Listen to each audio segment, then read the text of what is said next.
Media Arab Saudi soroti Givari Oread yang berpeluang masuk ke skuad timnas Indonesia.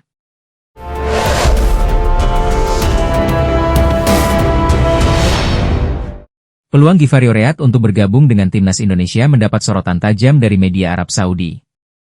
Laporan terkait menekankan bahwa pemain ini bisa menjadi ancaman serius bagi negara-negara di Eropa tak terkecuali Arab Saudi.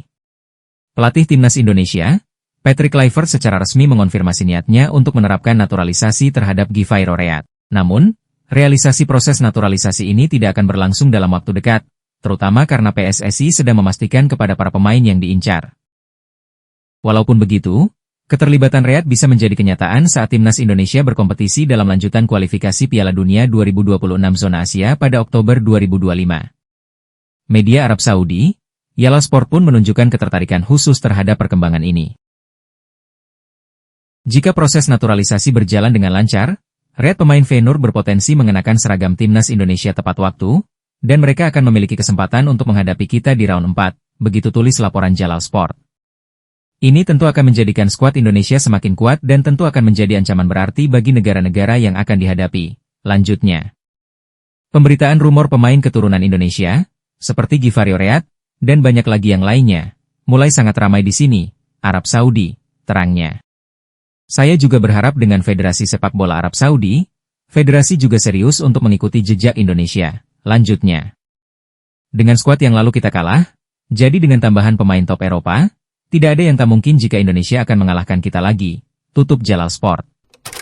Timnas Indonesia U23 berhasil membuat rival abadinya yakni Malaysia tersingkir di ajang Piala AFF U23 2025. Meski skuad Garuda tak mampu mengalahkan Malaysia, namun, hasil ini sudah cukup untuk membuat publik Malaysia merasakan kekecewaan yang begitu mendalam. Ya, timnas Malaysia hanya mampu duduk di peringkat ketiga klasemen akhir grup A dengan koleksi 4 poin. Hasil tersebut jelas tidak cukup untuk mempertahankan mereka di ajang Piala AFF U23 kali ini. Tak hanya para fans yang kecewa, pelatih timnas Malaysia U23, Nafuzi Zain, juga menyampaikan rasa kecewanya lantaran timnya gagal melangkah ke semifinal. Apalagi, kegagalan ini berawal dari kekalahan mereka di laga perdana melawan timnas Filipina U23. Meski begitu, Nafuzi tetap mengapresiasi performa anak asuhnya, terutama saat bermain di hadapan 27.000 supporter Indonesia yang memenuhi GBK. Menurutnya, para pemain Malaysia mampu mengantisipasi tekanan yang diberikan supporter, menjaga emosi mereka, dan beberapa kali mengancam gawang Indonesia yang dijaga Cahya Supriyadi. Memang sedikit kecewa ketika kita bertemu Filipina kami kalah. Tapi, seperti yang saya bilang, kita bisa memberikan penampilan yang baik, memberi perlawanan. Namun, hanya ada kesalahan sedikit yang memberikan keuntungan untuk pihak lawan. Pertama-tama, semua pemain saya malam ini memberikan semangat juang yang tinggi. Apalagi, kita bertemu dengan Indonesia, tim tuan rumah, dengan kehadiran penonton yang begitu ramai. Tetapi, mereka bisa mengantisipasi tekanan, menjaga emosi, dan bermain dengan penuh keyakinan. Tapi, saya sendiri kecewa karena tidak lolos ke semifinal. Tetapi, hal yang ditunjukkan di pertandingan ini membuktikan adanya peningkatan prestasi dari laga ke laga karena ini adalah pasukan muda yang baru dibentuk, ungkap Nafuzi Zain. Di sisi lain, di balik pulang kampungnya timnas Malaysia di ajang Piala AFF U23, ada yang lebih menjadi sorotan dari hal itu. Ya, hal itu lantaran, nama Aisar Hadi mendadak viral usai pertandingan panas antara timnas Indonesia U23 versus timnas Malaysia U23 malam tadi. Dalam laga itu, ada momen di mana pemain dengan nomor punggung 13 itu mendapat kartu kuning karena pelanggaran keras terhadap Jens Raven. Namun sorotan utamanya bukan hanya karena pelanggaran tersebut. Akan tetapi, fisik Aisar yang dianggap lebih matang dari umumnya pemain U23. Jelas hal tersebut memicu gelombang komentar publik sepak bola Asia Tenggara. Banyak yang mempertanyakan keabsahan usia pemain tersebut, bahkan menuding Aisar melakukan pencurian umur. Para netizen menduga, jika Aisar sudah melampaui umur 23 dan bahkan dituduh sudah mencapai umur 30 tahun ke atas. Tagar curi umur dan Aisar Hadi bahkan sempat trending di platform X, menunjukkan besarnya perhatian publik terhadap isu ini. Sejumlah netizen juga menuntut Federasi Sepak Bola ASEAN untuk melakukan investigasi resmi terkait keabsahan dokumen usia sang pemain. Jelas jika hal tersebut memang benar adanya, maka sudah dipastikan, Federasi Sepak Bola Malaysia akan kena imbasnya. Apalagi kasus pencurian umur ini memang sangat dilarang oleh siapapun termasuk Federasi Sepak Bola Dunia, atau yang lebih kita kenal dengan istilah FIFA. Timnas Indonesia akhir-akhir ini terus memberikan kabar yang mengejutkan. Terbaru, skuad Garuda dilaporkan bakal menambah kekuatan dengan melakukan proses naturalisasi pemain. Salah satunya adalah Mauro Zilestra, Pemain yang kini merumput di Eredivisie bersama FC Volendam dilaporkan sedang diproses naturalisasi sebagai pemain timnas Indonesia. Selain Mauro, ada Crescencio Summerville, yang sedang berkarir di Inggris bersama West Ham United juga menjadi incaran timnas Indonesia. Bahkan, pihak PSSI, Arya Sinulinga sudah membocorkan para pemain yang akan diproses demi timnas Indonesia. Saya mewakili PSSI, sangat terbuka untuk semua pemain yang bermain di Eropa dan tentu memiliki darah Indonesia. Semua sangat terbuka, ujar Arya. Penambahan pemain naturalisasi ini membuat media Irak bak kebakaran jenggot. Indonesia akhir-akhir ini terus membuat gebrakan, kabarnya mereka ingin menambah pemain naturalisasinya demi lolos Piala Dunia. Ini gila, tulis Win-Win. Kami pikir jika ini terus terjadi, tidak lama lagi tim nasional Indonesia akan menjadi raja di ASEAN bahkan di Asia, lanjutnya. 3 kali pertemuan Indonesia selalu kalah dengan kita, Irak. Namun untuk kali ini, saya rasa Irak akan mengalami kekalahan, terangnya. Laga sangat seru baru saja tersaji antara timnas Indonesia U23 versus Malaysia U23 dalam laga terakhir fase grup Piala AFF U23 2025. Ya, dalam laga ini, pelatih timnas Indonesia Gerald van den Burg hampir menurunkan skuad terbaiknya di starting line-up. Bermain di Stadion Gelora Bung Karno, tensi tinggi langsung terlihat sejak awal pertandingan. Terbukti, baru menit ke-6, Malaysia sudah mendapatkan kartu kuning pertamanya. Meski pertandingan lebih banyak dihabiskan untuk pelanggaran-pelanggaran tidak perlu, namun, timnas Indonesia terus berusaha untuk mengurung pertahanan Malaysia. Memasuki menit 10, lemparan ke dalam Robbie Darwish yang mengarah langsung ke kotak penalti Malaysia bisa disambut oleh tandukan. Namun sayang, peluang tersebut belum membahayakan. Indonesia sempat melepaskan tembakan jarak jauh di menit ke-16 yang tanpa kesulitan ditangkap oleh kiper Malaysia, Zulhilmi bin Syarani. Kemudian peluang emas juga didapat Indonesia pada menit ke-26 lewat kerja sama Victor Dethan dan Raihan Hanan. Victor mengirim umpan kepada Raihan yang sudah berhadapan dengan kiper, namun lagi dan lagi, itu belum mampu mengubahnya jadi gol. Hilangnya Arhan Fikri sebagai jendera lapangan tengah cukup terasa efeknya bagi permainan Indonesia. Sebab, tak ada pemain yang mengatur aliran bola dari tengah sehingga Indonesia lebih banyak mengandalkan serangan dari sisi sayap. Memasuki babak kedua, pelatih Gerald van den Burg menginstruksikan anak asuhnya untuk tampil lebih tenang dan juga lebih menyerang. Peluang-peluang pun didapatkan, namun, penyelesaian akhir masih menjadi masalah. Meski begitu, skuad Garuda Muda pantang untuk menyerah dan mampu mengacaukan pertahanan Malaysia U23. Terlepas dari hasil pertandingan, sebelumnya, pelatih timnas Malaysia U23, Nafuzi Zain, sangat mengakui kualitas para pemain timnas Indonesia U23. Menurutnya, meskipun skuad Garuda Muda tampil di Piala AFF U23 2025 ini tanpa adanya laga uji coba, namun kualitas para pemainnya tak dapat diragukan lagi. Pelatih berusia 46 tahun itu menilai bahwa sebagian besar pemain timnas Indonesia U23 sudah memiliki pengalaman. Pengalaman yang dimaksud adalah tampil secara reguler di level klub. Walau kita melihat Indonesia tidak menggelar uji coba, tapi saya lihat kualitas pemain mereka. Memang kita sudah tahu, perbandingan dengan pemain kita, agak jauh berbeda. Kebanyakan pemain Indonesia adalah pemain Liga 1 yang begitu matang, berpengalaman, dan elit. Jadi ini suatu tugas yang berat untuk kami, ungkap Nafuzi Zain.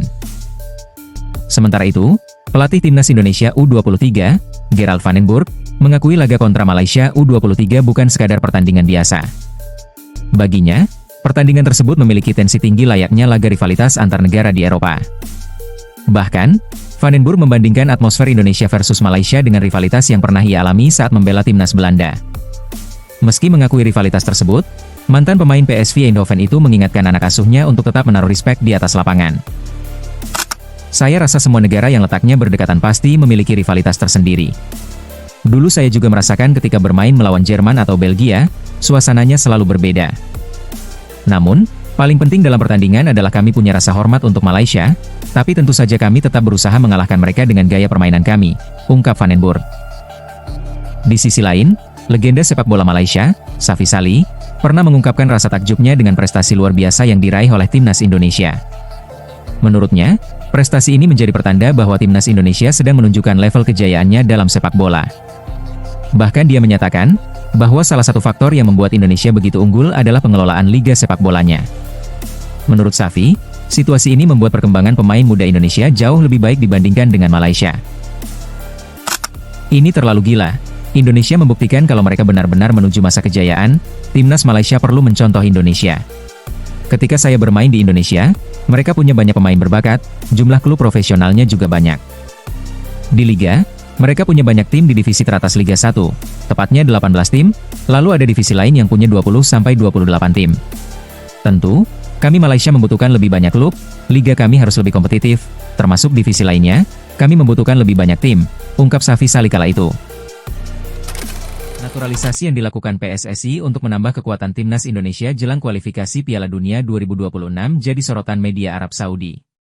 Dalam laporan Aswaat Football, timnas Indonesia dinilai melakukan persiapan serius untuk menghadapi laga penting di round 4 kualifikasi Piala Dunia. Naturalisasi pemain keturunan jadi sorotan media tersebut. Mereka menganggap langkah tersebut dilakukan untuk mewujudkan target ambisius skuad Garuda di Piala Dunia 2026. Tidak hanya mempersiapkan dengan pemain yang ada, timnas Indonesia juga aktif menaturalisasi beberapa pemain untuk meningkatkan kualitas skuad, tulis Aswaat Football. Timnas Indonesia segera mendapatkan kekuatan baru setelah PSSI memproses Mauro Zijelstra dan 2 pemain keturunan lainnya. Sebelum 3 pemain naturalisasi tersebut, timnas Indonesia sudah memiliki pemain naturalisasi lain yang aktif membela skuad Garuda seperti Paes, Verdong, Jai, Hilgers, Dix, Haye, Ivar, Nathan, Patinama, Ragnar, Jordi, Eliano, Sandi, Hubner dan Struij. Timnas Indonesia memasang target tinggi di round 4. Mereka ingin mengalahkan semua tim dan berupaya menatap peluang lolos Piala Dunia 2026, tulis Aswaat Football. Timnas Indonesia menyusun rencana dengan hati-hati untuk persiapan terbaik. Salah satunya, pelatih Patrick Kluivert dan PSSI akan menambah pemain naturalisasinya, tulis media Arab Saudi. Ini tentu akan menjadi ancaman untuk tim nasional kita, Arab Saudi. Kekuatan mereka akan semakin kuat, maka bersiaplah, tegas Aswaat Football. Aroma persaingan sengit sudah tercium jelang laga krusial antara timnas Indonesia U23 dan Malaysia U23 di babak terakhir grup A Piala AFF U23 2025. Ya, penyerang muda Malaysia, Deniz Shamer, melontarkan pernyataan penuh keyakinan bahwa timnya akan tampil habis-habisan dan tak gentar menghadapi kualitas Garuda Muda. Sebagaimana yang diketahui, Malaysia U23 baru saja meraih kemenangan telak 7-1 atas Brunei Darussalam. Kemenangan ini sangat vital bagi Harimau Malaya Muda karena menjaga asa mereka untuk melangkah ke semifinal. Shamer, yang turut menyumbang 1 gol dan 1 assist dalam laga tersebut, bersyukur atas hasil positif tersebut. Ia menyebut kemenangan ini sebagai modal penting untuk menghadapi timnas Indonesia U23 di SUGBK Senin besok. Pemain muda dari klub Johor Darul Takzim itu menegaskan bahwa Malaysia U23 akan mengerahkan 120% kekuatannya demi meraih kemenangan dan tiket semifinal. Shamer menyadari bahwa timnas Indonesia U23 memiliki kedalaman skuad yang berkualitas. Namun, pemain berusia 21 tahun itu tidak menunjukkan rasa gentar dan siap membuktikan kualitas timnya di lapangan. Terima kasih dan bersyukur atas hasil yang didapatkan tim Malaysia saat lawan Brunei Darussalam. Ini adalah titik balik untuk menghadapi Indonesia. Kami akan mencoba 100-120% untuk meraih kemenangan. Kami semua akan fokus untuk menang melawan Indonesia, insya Allah kalau ada rezeki. Bagi saya bola ini bundar, memang ada orang-orang di luar sana mungkin bilang lawan kami lebih unggul di atas kertas, tapi bagi saya bola itu bundar, jadi apapun kita akan buktikan nanti, ujar Shamer memungkasi. Ya, nasib Malaysia U23 bisa dibilang di ujung tanduk. Sebab, mereka baru mengemas 3 poin dari 1 kemenangan dan 1 kekalahan. Tak ada pilihan lain, Harimau Malaya Muda wajib menang dengan selisih lebih dari 1 gol melawan timnas Indonesia U23 jika ingin lolos ke semifinal. Sementara itu, timnas Indonesia U23 tinggal selangkah lagi menuju semifinal. Dengan koleksi 6 poin di klasemen sementara grup A, skuad Garuda Muda hanya membutuhkan hasil imbang kontra Malaysia U23 untuk memastikan tempat di babak 4 besar. Pertemuan antara timnas Indonesia dan Irak di ronde 4 kualifikasi Piala Dunia 2026 bukan sekadar laga biasa, terutama bagi pelatih singa Mesopotamia, Graham Arnold. Bagi pelatih asal Australia itu, laga ini adalah panggung untuk sebuah misi balas dendam pribadi terhadap skuad Garuda. Seperti diketahui, nama Graham Arnold memiliki sejarah yang terikat dengan timnas Indonesia. Ia terpaksa meninggalkan kursi kepelatihan timnas Australia setelah hanya mampu bermain imbang melawan timnas Indonesia. Meski tidak kalah, hasil tersebut dianggap sebagai sebuah corengan bagi reputasi sepak bola Australia di level Asia, yang pada akhirnya membuat Graham Arnold memilih untuk mundur. Setelah beberapa waktu, takdir mempertemukan kembali pelatih berusia 61 tahun ini dengan tim Merah Putih. Graham Arnold ditunjuk untuk menukangi timnas Irak untuk menggantikan Yesus Casas. Kini, momentum di babak kualifikasi tidak hanya ia lihat sebagai jalan untuk membawa Irak lolos ke Piala Dunia, tetapi juga sebagai kesempatan emas untuk menuntaskan dendamnya. Berbekal pengalamannya yang luas, Pelatih berusia 61 tahun itu dengan percaya diri menyatakan bahwa kekuatan dan kelemahan Indonesia serta Arab Saudi sudah berada dalam genggamannya. Ia juga menegaskan bahwa Irak harus membuktikan superioritas mereka sesuai dengan peringkat FIFA. Graham Arnold sangat yakin bahwa para pemainnya akan berada dalam kondisi terbaik untuk menghadapi laga-laga krusial pada bulan Oktober nanti. Ia memastikan seluruh punggawa Irak siap secara fisik maupun mental untuk berjuang demi impian jutaan rakyatnya. Saya punya pengalaman luas melawan tim nasional Saudi dan Indonesia. Saya tahu kekuatan mereka, tapi saya juga tahu kelemahan mereka. Tapi kami adalah Irak, negara yang sangat bangga dengan peringkat FIFA yang lebih tinggi daripada Arab Saudi dan Indonesia, dan kami perlu membuktikannya.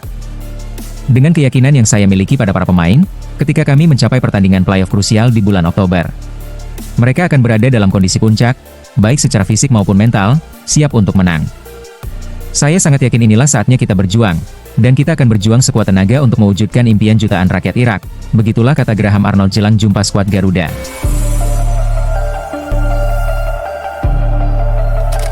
PSSI mengakui bahwa masih bernegosiasi dengan pemain keturunan yang memiliki nama besar. Siapakah dia? Terbaru timnas Indonesia segera ketambahan pemain keturunan, yakni sosok Mauro Zilstra yang prosesnya sebentar lagi rampung dan tinggal melakoni debut. Setelah mendapatkan jasa pemain FC Volendam tersebut, PSSI masih belum akan berhenti menambah kekuatan untuk skuad Garuda. Exco PSSI, Arya Sinulinga membocorkan bahwa akan ada nama besar yang didatangkan, pihak federasi kini bahkan telah melakukan negosiasi. Ada beberapa nama, tapi ada yang sudah sepertinya akan kita urus, tapi soal siapa, tapi yang nama besar masih negosiasi. Ada juga yang nggak begitu dapat negosiasinya, kitanya ya udahlah, ucap Arya dalam YouTube pribadinya. Tunggu saja kejutan dari PSSI. Semoga semua yang diharapkan bisa berjalan dengan lancar, tegasnya. Adapun nama pemain yang dimaksud, Arya memang tidak mengungkapkan, namun memang ada pemain keturunan yang memiliki nama besar di Eropa. Misalnya Summerville yang pernah bermain untuk Leeds United dan kini berkarier di West Ham United. Kemudian ada Devin Renz yang bermain di AS Roma. Winger kanan ini telah mencicipi kompetisi top Eropa. Ada juga pemain dari Serie A yang berposisi sebagai penyerang, ia adalah Tijani Noslin. Pemain yang memiliki market value cukup tinggi 173,82 miliar. Lalu ada nama baru, yaitu Danilo Doekhi yang juga punya darah Indonesia. Ia adalah pemain Union Berlin Liga Jerman. Patut dinantikan siapakah pemain keturunan yang memiliki nama besar tersebut dan kini sedang bernegosiasi dengan PSSI untuk membela timnas Indonesia. Calon pemain timnas Indonesia, Givario Reat, tampaknya sudah tidak sabar untuk segera membantu perjuangan rekan-rekannya menghadapi persaingan ketat yang tersaji pada kualifikasi Piala Dunia 2026 zona Asia. Givario Reat memang dirumorkan sudah sempat berjumpa dengan pelatih timnas Indonesia, Patrick Kluivert. Dalam sesi wawancara khusus dengan media asal Belanda, Oost, Givario Reat menyampaikan beberapa pandangannya soal penampilan timnas Indonesia pada putaran ketiga kualifikasi Piala Dunia 2026 zona Asia. Bahkan, pemain asal Feyenoord ini juga sudah tak sabar untuk segera mengukir sejarah bersama negara kakeknya. Dalam agenda terdekat, skuad Garuda akan melakoni FIFA Matchday di bulan September 2025. Semua orang tentu tidak sabar melakoni pertandingan untuk negaranya, namun ini masih awal dari semuanya, ucap Reat. Bermain untuk Indonesia, mungkin suatu saat bisa terjadi, namun fokus utama hanya untuk klub dan timnas Belanda, lanjutnya. Semua spesial. Jika ditakdirkan membela tanah kelahiran kakek saya, tentu saya tidak sabar melakoni debut itu. Saya akan memberikan segalanya, tuturnya. Pemain berusia 19 tahun itu mengakui bahwa peluang skuad Merah Putih untuk merebut tiket ke Piala Dunia 2026 terbuka lebar setelah berhasil lolos ke round 4. Peluang Indonesia lolos ke Piala Dunia cukup terbuka. Ini sangat menarik. Saya berharap Indonesia bisa lolos ke Piala Dunia 2026, tegasnya. Pelatih timnas U23 Indonesia, Gerald Van den Burg, tak menampik jika kemenangan tim asuhannya atas timnas Filipina dinaungi keberuntungan. Ya, sebagaimana yang diketahui, timnas U23 Indonesia melanjutkan tren positif di grup A ASEAN U23 Championship 2025. Skuad Garuda Muda berhasil menang 1-0 atas Filipina pada pertandingan yang digelar di Stadion Utama Gelora Bung Karno, malam kemarin. Gol semata wayang Indonesia lahir dari gol bunuh diri pemain Filipina, Jaime Rosquillo, pada menit ke-23. Gol tersebut bermula dari lemparan ke dalam yang dilakukan Robbie Darwish di sisi kiri penyerangan timnas U23. Tentu, hasil ini menempatkan Garuda Muda berada di puncak klasemen sementara grup A Piala AFF U23 2025 dengan koleksi 6 poin. Mengomentari kemenangan ini, Gerald Van den Burg menilai Kadek Arel dan kawan-kawan sudah menampilkan performa terbaik. Bahkan, seharusnya bisa mencetak 4 hingga 5 gol ke gawang Filipina. Namun, hasil ini tetap disyukuri oleh pelatih asal Belanda itu meski tak luput dari keberuntungan. Dalam pertandingan, memang kadang ada keberuntungan. Sebelumnya kami mencetak 8 gol, hari ini sebenarnya kami bisa mencetak 4-5 gol. Dalam pertandingan memang perlu ada penyelesaian yang baik untuk mencetak gol, tetapi ada juga keberuntungan, ungkap Gerald Van den Burg. Satu hal yang ditegaskan oleh Van den Burg, kemenangan tipis ini bukan karena anak-anak asuhnya tak mampu mencetak gol. Dia menyebut pemain Indonesia sejatinya sudah membuktikan bahwa mereka memiliki kemampuan untuk membobol gawang lawan, seperti ketika menghadapi Brunei Darussalam. Namun dia kembali menegaskan, faktor keberuntungan memang selalu dibutuhkan dalam sepak bola.